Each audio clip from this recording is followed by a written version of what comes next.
Sarı yapracağım sarı, Girit'e gönderdin yarı. Yıkılası Girit şarı, sefer döndü mü döner mi?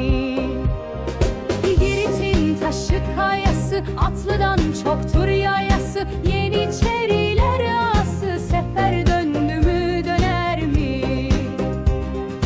Girit'ten gelen ulaklar, kabul oldu mu dilekler? Yeniçeriler solaklar, sefer döndü mü döner mi?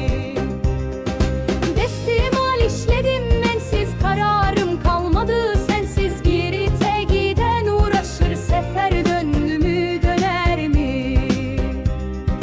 Sular akar taşa taşa, yiğitler girer savaşa. Haber eyle Hasan Paşa, sefer döndü mü döner mi?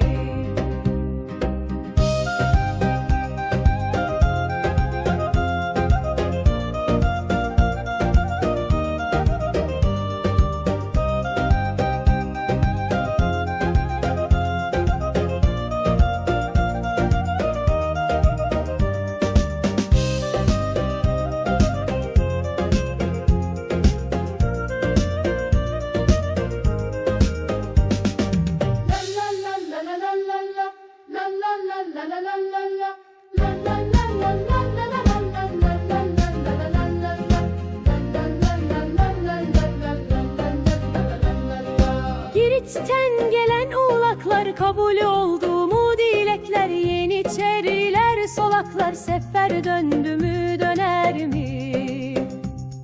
Destimal işledim ensiz, kararım kalmadı sensiz. Girit'e giden uğraşır, sefer döndü mü döner mi?